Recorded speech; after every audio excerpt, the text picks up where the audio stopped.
Ang buhay ay alam nating isa lang paglalakbay. Sabi ng iba, ang magiging palad natin ay nasa ating lang mga kamay. Ang ating bukas daw ay nakasalalay lang sa ating pagsisikap at paghahanda sa sinasabi nilang tag-ulan ng buhay. Nang may paalam sa akin na ang mga paru-paro daw ay mga kaluluwa ng isang tao, itinatanong ko agad sa aking isipan kung anong kulay kaya ako ng paru-paro kung ako'y isang kaluluwa na. Ako si Hestia, isang ina. Simula sa pagkabata, namulat na akong maging isang ina sa aking paglaki, isang inang maglilingkod sa kanyang asawa at mag-aalaga sa kanyang mga anak.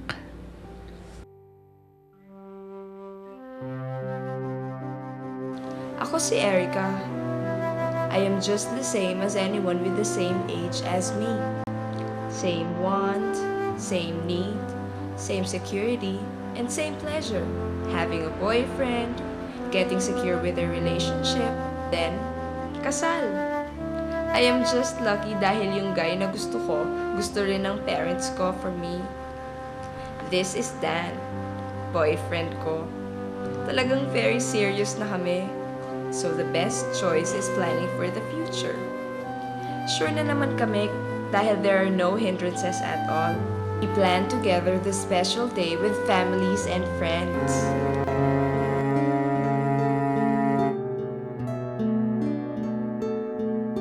Tulad ng mga paru-paro, hinahanap natin ang ating kaligayahan. Naglalaro sa hangin. Naghahanap ng kasuyo at kasama sa buhay. Sa bawat pagaspas ng kanilang mga pakpak, tulad natin, sinasamyo ang buhay na ibiniyaya. At tulad ng mga paru-paro, may mga uri ng mga paru-paro na walang sariling kulay.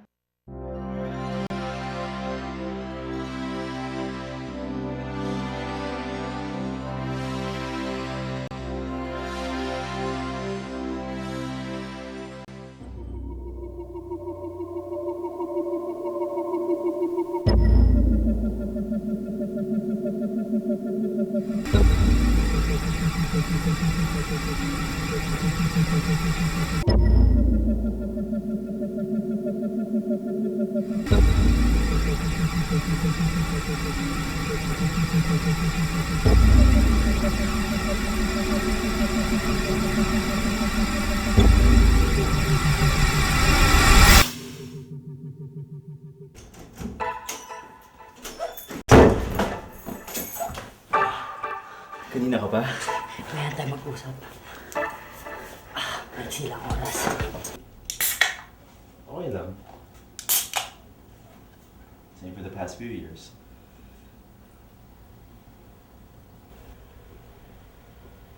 Pretending. Ikaw, patindi na ng patindi. Mga wedding plans na talaga. Halos lahat ng araw wala nang pinag-uusapan kundi invites, reception, simbahan, mga ninong. Lahat ng tao makausap ko wala nang inuungkat kundi wedding ko. Basta invited ako, ha? Kala mo ba biro lang to? Di naman. Ito, napipikon agad. Eh, alam ko yung sitwasyon mo. I've been there, remember? Oo, at andyan ka pa rin. For the past 8 years. Iba ka rin ano? Oh, ba't bad mood ka? Alam mo, inisip ko, paano ko malaman nila nagbo-boyfriend si Daddy? Nakakahiya yun. Kawawa naman sila sa peers nila. Kaya habang buhay ka na closet, Walang choice eh. kung alam ko lang, I want to know it now. Sana kasing tapang kita. Wala kang choice. Expected na sa atin yan. I know of a way out. Really? I wanna know.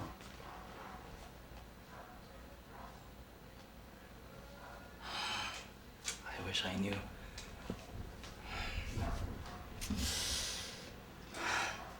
Minsan nga naninikip yung dibdib ko eh.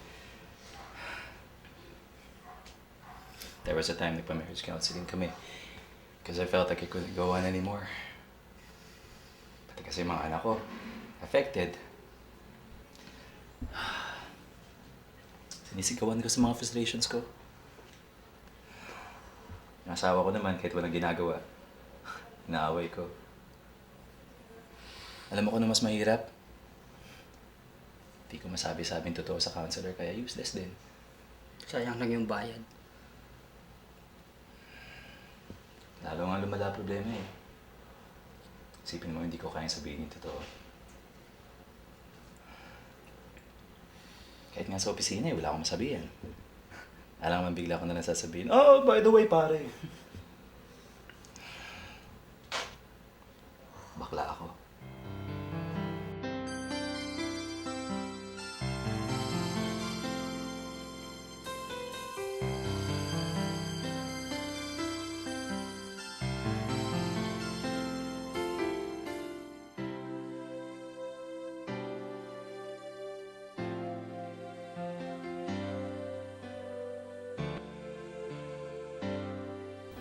Diba, sabi nila na your mother always know.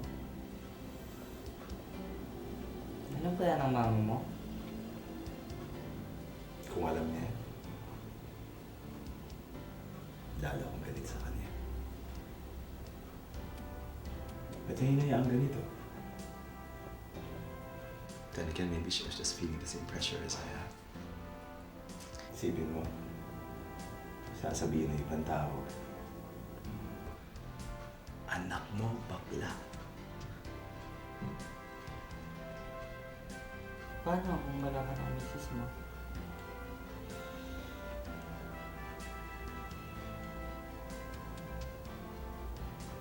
That would be the biggest nightmare. Ayoko na magising. Huwag mo ka sabihin yan. Please don't do that. Yan nasisira sa buhay ko. Ng mga anak ko. Mga magulang ko. Lahat. Sa tingin mo ba magagawa ko yan? In dilemma na nga ako sa buhay ko ngayon eh. Kaya mo yan. Kaya sa nakaya mo, You can do it. You have to do it.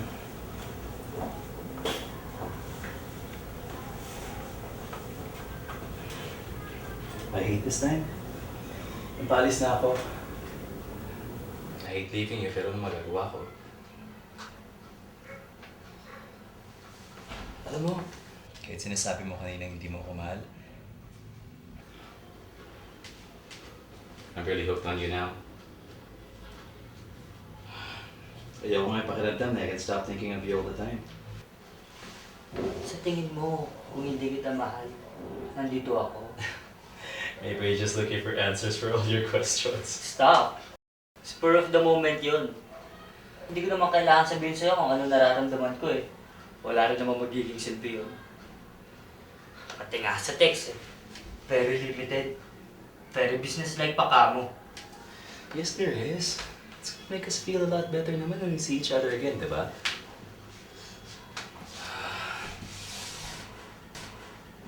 I just don't want things to get too intense and ruin the whole thing. I wanna know what you do all the time. Ikaw din naman, di ba? Di nga tayo makatawag sa payphone. Talagang monitor ni Mrs. yung mga bills ng phone mo ah. Pati incoming and outgoing calls mo. I want it to be safe. I want this long term. Ewan ko sa akin, What do you mean? maraming gumugulo sa isip ko ngayon. Yung kasal, makapaghanda. To forever be with my future wife. Mga parents ko, lahat. Ikaw, I can totally have you. Paano nga ba talaga tayo magsasama? Paano nilang mga anak mo? Magiging anak ko. Kung makakaya ko. If I won't do it, everyone will disown me. Do you think I can carry on to work kung atras ako sa kasal? Eh kung palit ng boss ko yung father ng fiancé ko eh. Alam naman corporate world dito, di ba? Napakaliit. Halos magkakakilala lang lahat. Hindi naman pwede sa parlor ang bagsak ko. Okay. I know what you mean. I understand. Sige na. I'm in the same world, remember? I don't know what to do. Don't try and know it. Just go with the flow. Let things happen. Before you know it, tapos yung kasal.